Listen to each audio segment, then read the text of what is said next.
नमस्कार दोस्तों, स्टडी 91 परिवार में आपका हार्दिक स्वागत अभिनंदन है। तो आज हम सब एक शानदार श्रृंखला आपको रूबरू कराएंगे, ठीक ना।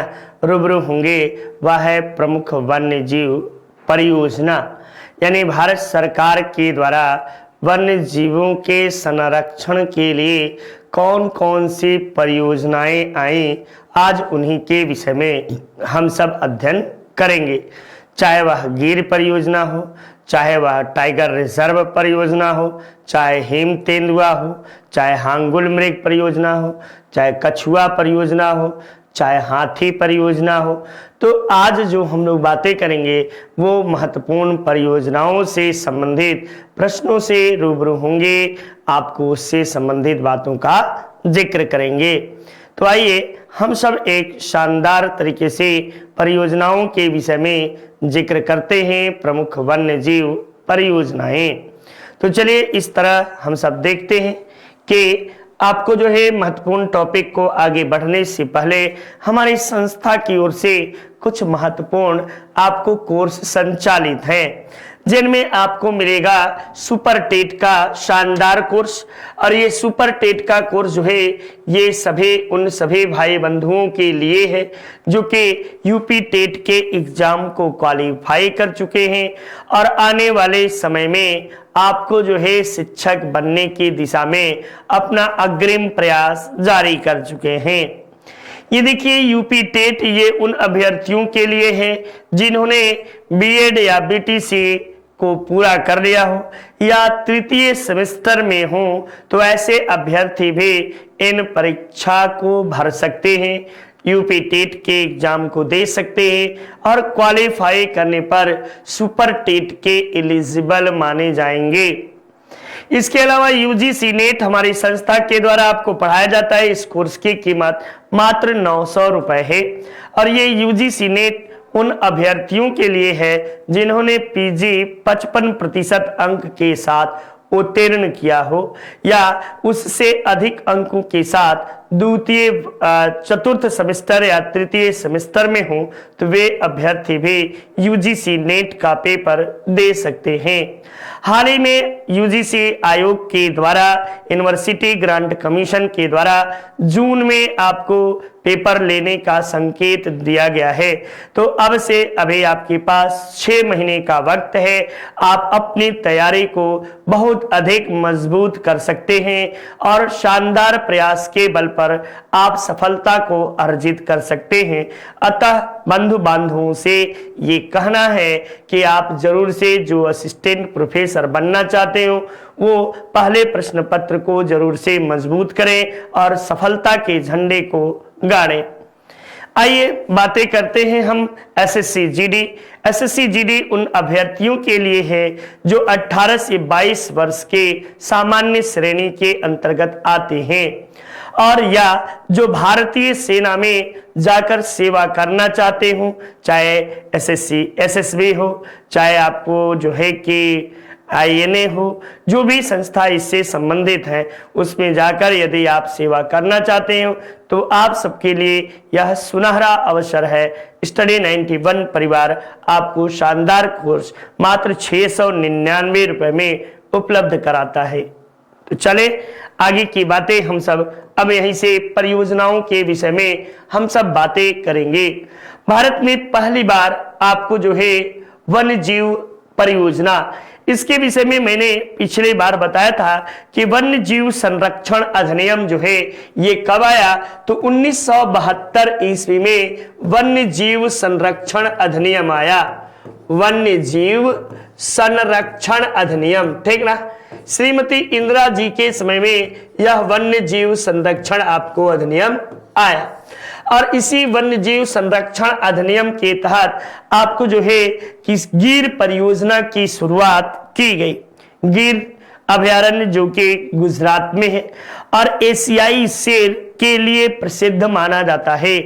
इस एशियाई शेर को हम बब्बर शेर के नाम से भी जानते हैं। बब्बर शेर को बचाने के लिए भारत सरकार के द्वारा 1972 ईस्वी में गिर परियोजना की शुरुआत की गई। इसके जस्ट साल भर बाद यानी इसी वर्ष भारत में बाघों की गणना आपको जो है भारत सरकार के द्वारा बाघों की गणना 1972 ईस्वी में सर्वप्रथम की गई। अब बाघों के बचाव के लिए श्रीमती गांधी जी के द्वारा आपको एक परियोजना चलाई गई जिसे हम बाघ परियोजना या टाइगर परियोजना के नाम से जानते हैं। भारत में इस टाइगर परियोजना के शुरूकर्ता के रूप में कैलाश सांखला जी को जाना जाता है। कैलाश सांखला को टाइगर मैन ऑफ इंडिया भी कहा जाता है। यहां आप देखिए 1 अप्रैल 1973 ईस्वी को जिम कॉर्बेट जो कि उत्तराखंड में हैले नेशनल पार्क के रूप में जाना जाता है, ये जिम कॉर्बेट से आपको जो है बाघ परियोजना की शुरुआत की गई। वर्तमान में देश के 18 जिलों में 53 आपको जो है बाघ परियोजनाएं हैं जिनके तहत देश के कुल भौगोलिक क्षेत्रफल का 2.21% आपको हिस्सा आता है, ठीक ना। यानी बाघ परियोजना के अंतर्गत भारत की कुल क्षेत्रफल का 2.21% आच्छादित माना जाता है।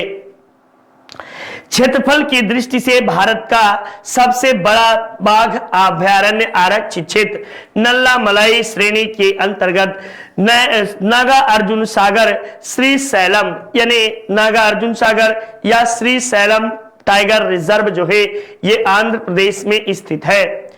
जबकि भारत का सबसे छोटा बाघ आरक्षित क्षेत्र जो है ये बोर है। कौन सा है? बोर भारत का सबसे छोटा बाघ आरक्षित क्षेत्र है जो महाराष्ट्र में आपको है।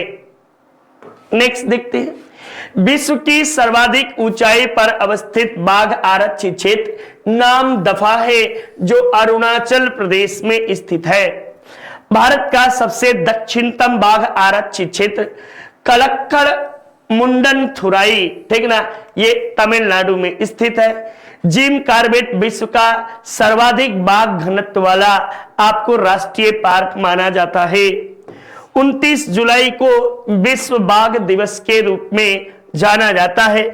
यही कर सकते हो कैलाश सांखला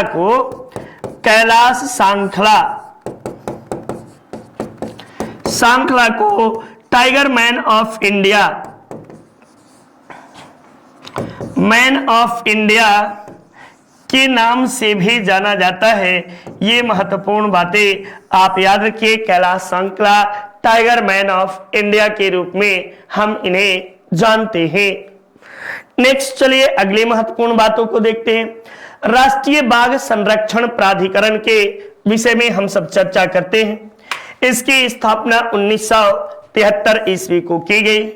इसका मुख्य उद्देश्य बाघों का सर्वांगीण रूप से संरक्षण प्रदान करना था। यह योजना किसके नेतृत्व में शुरू की गई? तो कैलाश सांखला के नेतृत्व में शुरू किया गया, जिन्हें टाइगर मैन ऑफ इंडिया के नाम से जाना जाता है। इस योजना की शुरुआत 1 अप्रैल 1973 को जिम कॉर्बेट राष्ट्रीय पार्क से किया गया। इसका नाम जो है 2006 ईस्वी में इसका नाम बदल दिया गया और बदलकर राष्ट्रीय बाघ संरक्षण प्राधिकरण किया गया।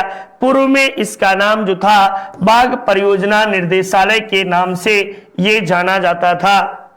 इसके 3 क्षेत्रीय कार्यालय नागपुर, गुवाहाटी और बेंगलुरु में स्थित है। तो ये राष्ट्रीय बाघ संरक्षण प्राधिकरण के विषय में महत्वपूर्ण बातें आप सबके सामने जिक्र हुआ। नेक्स्ट देखिए हाथी परियोजना। ये हाथी परियोजना जो है 1992 ईस्वी में भारत सरकार के द्वारा गज तमे के नाम से हाथी परियोजना की शुरुआत 1992 ईस्वी में आपको चलाई गई। ये परियोजना जो है झारखंड के सिंहभूम जिले से आपको प्रारंभ हुआ और खासकर सिंहभूम मतलब बोले तो पश्चिमी सिंहभूम जिले से इस योजना की शुरुआत की गई।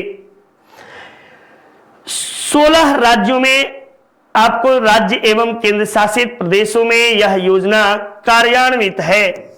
इस परियोजना के अंतर्गत आपको 32 हाथी संरक्षित क्षेत्र घोषित किए गए हैं, जो लगभग 70,000 वर्ग किलोमीटर क्षेत्र में आपको विस्तृत है।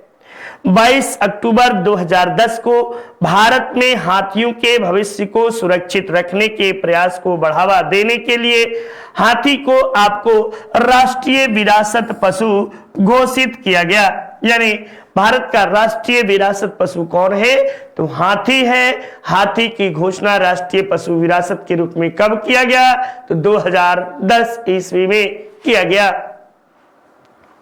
नेक्स्ट देखिए, भारत में हाथियों के संरक्षण हेतु राष्ट्रव्यापी जागरूकता अभियान हाथी मेरे साथी की शुरुआत की गई है। ठीक ना, हाथी मेरे साथी की शुरुआत की गई है।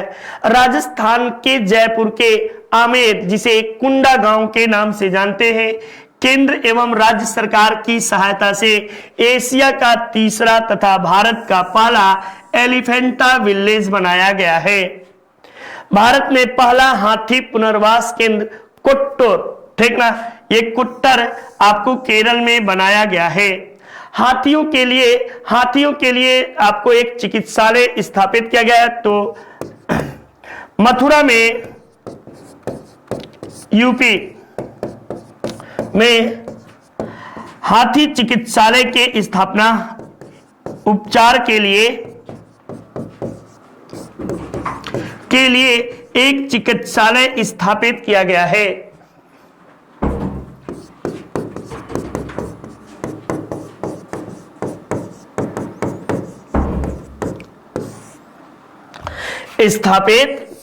है। ये बात भी आप याद रखिएगा,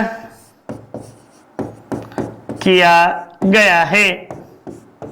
ये महत्वपूर्ण बातें आप सबके लिए है। नेक्स्ट चलिए अगले महत्वपूर्ण बातों को देखते हैं। मगरमच्छ संरक्षण परियोजना, ये आपको 1974 ईस्वी में मगरमच्छ संरक्षण के लिए भारत सरकार और उड़ीसा सरकार ने मिलकर आपको मगरमच्छ संरक्षण परियोजना की शुरुआत की। ये परियोजना आपको भीतरकनिका राष्ट्रीय उद्यान से शुरू किया गया। भीतरकनिका राष्ट्रीय उद्यान जो है ये विश्व धरोहर सूची में शामिल है।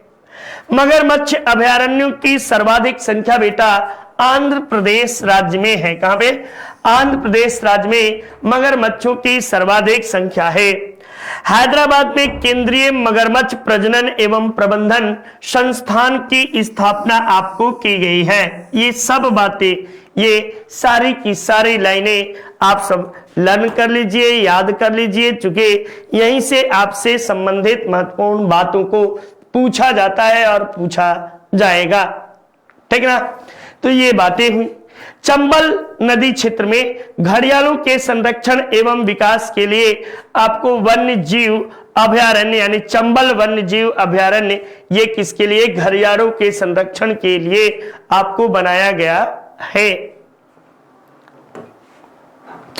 अपनी हिंदी शानदार और अद्भुत बुक, ये हमारी संस्था के द्वारा लिखा गया है। इस बुक में आपको ढेर सारी विशेषताएं हैं। चैप्टर वाइज आपको मटेरियल मिलेगा। इसके अलावा 5000 से अधिक आपको प्रश्नों की श्रृंखला भी मिलेगी। कितनी? 5000 बेटा प्रश्न, बहुत बड़ी श्रृंखला होती है। ठीक ना, आपको प्रश्नों की श्रृंखला मिलेगी। ये वीडियो एक सुनहरा अवसर उन लोगों के लिए जिन्होंने अपनी तैयारी अनवरत रूप से जारी रखी है और आज भी अपने अथक परिश्रम के बल पर सफलता की बुलंदियों को छूना चाहते हैं। उनके लिए आपको हमारे स्टडी 91 के द्वारा लिखा गया वीडियो की बुक आपको जो है कि कील का पत्थर साबित होगा। ठीक ना, आपके मंजिल के जो रास्ते अड़क रहे थे उसे शायद पार करने में आपकी काफी सहायता करेगा वीडियो की बुक। इसमें आपको प्रैक्टिस सेट भी दिया गया है, आप इसे भी परचेज कर सकते हैं। नेक्स्ट, पेट कम्बो बुक, ये 350 रुपए में आपको पेट कम्बो बुक है। पेट कम्बो बुक में आपको प्रैक्टिस सेट भी आपको इसके साथ शामिल है और इसमें प्रैक्टिस सेट जो है ये फ्री है। पीएस जो है फ्री में आपको उपलब्ध है, ये बात भी आप याद रखो। पेट की बुक ये 300 रुपए में आपको मिलेगी। आरो यारो की बुक ये हिंदी की है बेटा, ठीक ना, ये हिंदी की आरो यारो की बुक है, आप इसे ले सकते हैं।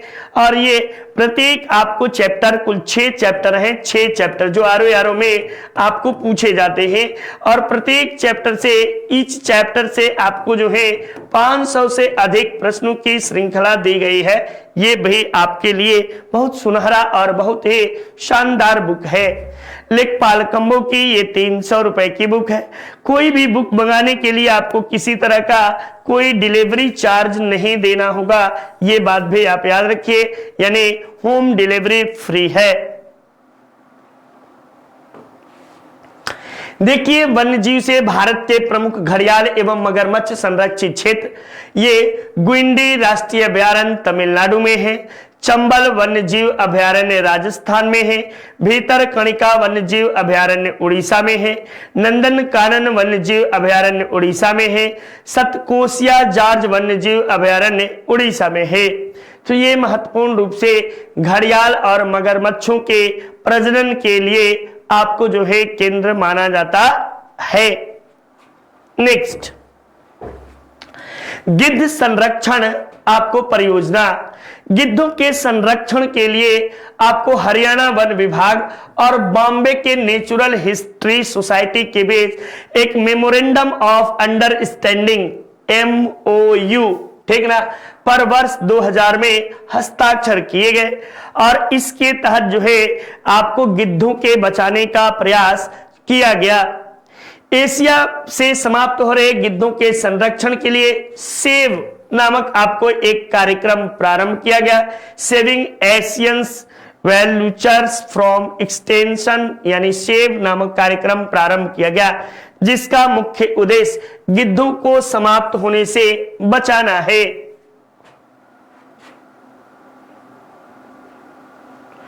देश में गिद्धों की तेजी से घटती संख्या को देखते हुए जूनागढ़, भोपाल, हैदराबाद तथा भुवनेश्वर में गिद्ध परियोजना के शुरुआत किया गया, ये बात भी। और गिद्धों के मरने के पीछे डाइक्लोफेनाइल, ठीक ना, ये आपको जो है कि महत्वपूर्ण रूप से जिम्मेदार माना जाता है। 3 जून 2016 ईस्वी को हरियाणा के पंचकुला जिले के पिंजौर में एशिया का पहला आपको जो है जिप्स गिद्ध पुनरुद्धारक कार्यक्रम की शुरुआत की गई। राजभटखावा भारत का दूसरा आपको गिद्ध प्रजनन केंद्र बना। पहला गिद्ध प्रजनन केंद्र आपको हरियाणा के पिंजौर में ही आपको है, ठीक ना। 9 नवंबर 2019 में उत्तर प्रदेश सरकार ने महाराजगंज में आपको जो है कि गिद्ध संरक्षण एवं प्रजनन केंद्र स्थापित करने का निर्णय लिया है। ये महत्वपूर्ण बातें याद होनी चाहिए। नेक्स्ट देखिए, गिर सिंह परियोजना। गिर सिंह परियोजना को वर्ष 1972 में आपको गिर अभयारण्य को 1973 ईस्वी में राष्ट्रीय अभयारण्य के रूप में घोषित किया गया। इसके साथ ही केंद्र सरकार द्वारा 1972 ईस्वी में इसी उद्यान से गिर परियोजना की शुरुआत की गई। गिर को एशियाई शेरों का घर कहते हैं, यानी एशियाई शेरों का घर के रूप में जाना जाता है। वर्ष 1900 आपको जो है कि 72 के अंतर्गत सूची 1 में IUCN की लाल सूची में आपको इन्हें रखा गया था, ठीक ना, यानी रेड डाटा बुक में इन्हें आपको जो है लाल सूची में थे। एशियाई शेर गणना में प्रथम शेर गणना 1936 ईस्वी में जूनागढ़ में आपको किया गया था। नेक्स्ट, अगला हांगुल मृग परियोजना। ये हांगुल परियोजना का मतलब हांगुल मृग परियोजना 1970 ईस्वी में IUCN तथा WWF के सहयोग से जम्मू कश्मीर सरकार ने हांगुल परियोजना का शुभारंभ किया। ये हांगुल जो है ये यूरोपीय रेंडियर प्रजाति के सरल स्वभाव वाला हिरण माना जाता है, ठीक ना। हांगुल परियोजना के लिए सबसे आपको सुरक्षित जगह दाची ग्राम राष्ट्रीय उद्यान जो है ये सबसे सुरक्षित स्थान माना जाता है। इसे कश्मीरी टैग भी कहते हैं, स्टैग, ठीक ना। हांगुल मृग को कश्मीरी स्टैग के नाम से भी जाना जाता है। और ये हांगुल मृग जो है वर्तमान समय में जम्मू कश्मीर का राजकीय पशु भी है, ठीक ना। ये हांगुल मृग जो है राजकीय पशु जम्मू कश्मीर राज्य का है। नेक्स्ट, कस्तूरी मृग परियोजना, ये परियोजना भी देखते हैं। 1970 के दशक में उत्तराखंड राज्य के द्वारा कस्तूरी मृग परियोजना की शुरुआत की गई। ये आपको उत्तराखंड के केदारनाथ अभयारण्य से इसके शुरुआत की गई थी। कस्तूरी मृग जो है हिमालयन क्षेत्र में हिमाचल प्रदेश की चंबा घाटी से लेकर कश्मीर सिक्किम तक आपको पाए जाते हैं। कस्तूरी मृग, ये वैसे मृग, एक कहावत सुने होंगे, कस्तूरी कुंडल बसे मृग ढूंढे बनमाए, ऐसे घट घट राम है दुनिया देखे ना। यानी जो एक कस्तूरी मृग होते हैं ये मादा में नहीं मेल में होता है, और मेल में ये एक बहुत ही सुंदर खुशबू इससे निकलती है। इसके नाभि में, मृग के नाभि में कस्तूरी होती है, और उससे कई आपको जो है कि उत्तेजना वर्धक दवाओं का निर्माण किया जाता है। इसीलिए कस्तूरी मृगों का जबरदस्त तरीके से जो है कि इसका आपको जो है शिकार किया गया, और तेजी से इनकी संख्या में गिरावट दर्ज की गई।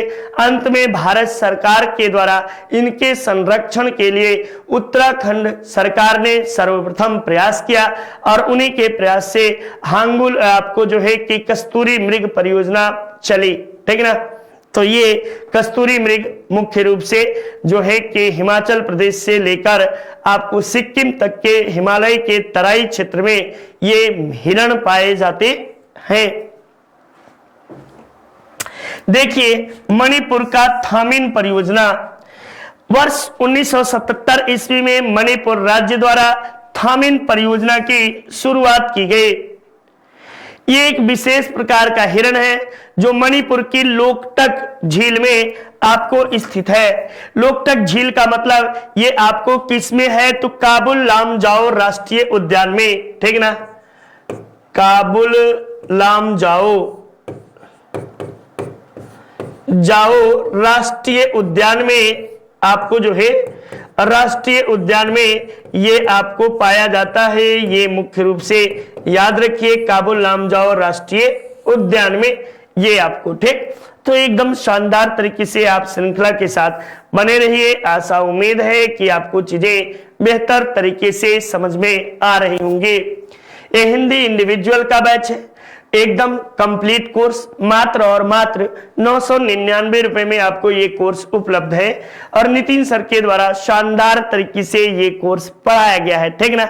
तो आप जरूर से इसे पढ़िए, और एकदम हिंदी के बादशाह के द्वारा हिंदी आपको सिखाई जा रही है। इतना ही सौभाग्य आप सबको है, और आप इसका भरपूर लाभ लें। नेक्स्ट, कछुआ संरक्षण परियोजना, उड़ीसा सरकार द्वारा वर्ष 1975 ईस्वी में कछुआ संरक्षण परियोजना की शुरुआत आपको किया गया। यह परियोजना उड़ीसा के भीतरकनिका अभयारण्य से किया गया। कहां से? भीतरकनिका अभयारण्य से इसकी शुरुआत हुई। 1999 ईस्वी में भारतीय वन्यजीव संस्थान देहरादून ने, ठीक ना, समुद्री कछुआ प्रोजेक्ट की शुरुआत उड़ीसा के तटीय क्षेत्र से की।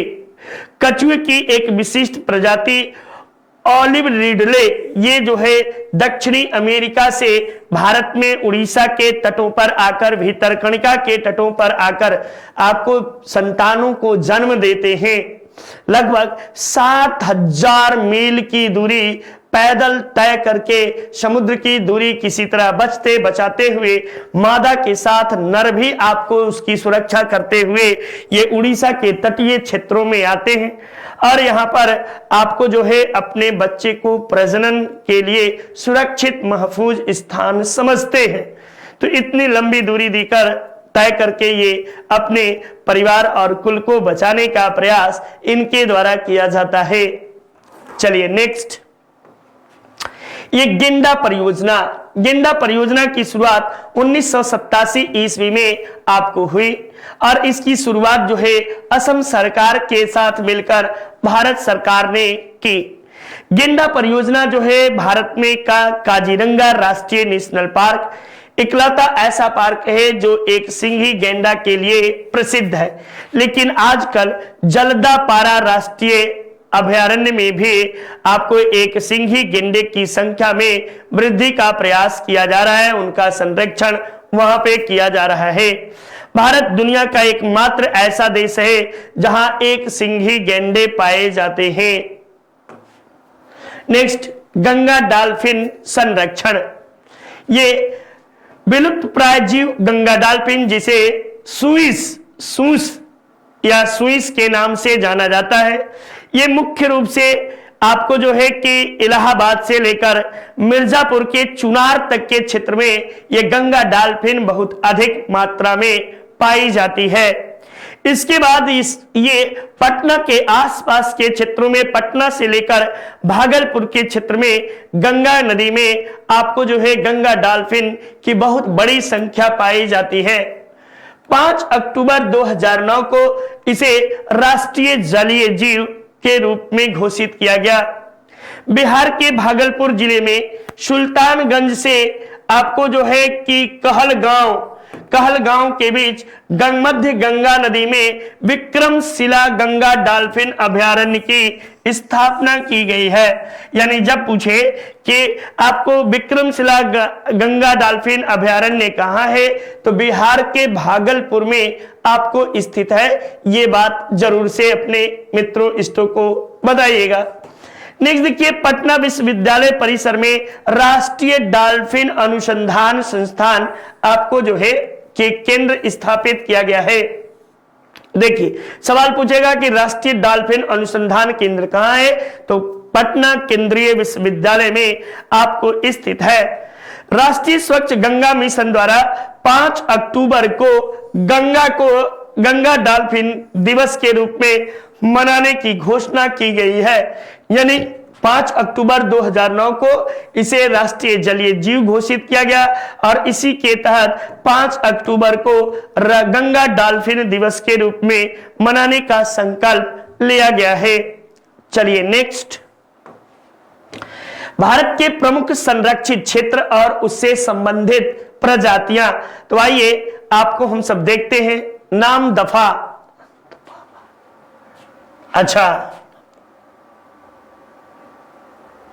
दंपा बाघ आरक्षित क्षेत्र ये मिजोरम में है और ये किसके लिए प्रसिद्ध है, तो बाघ के लिए है।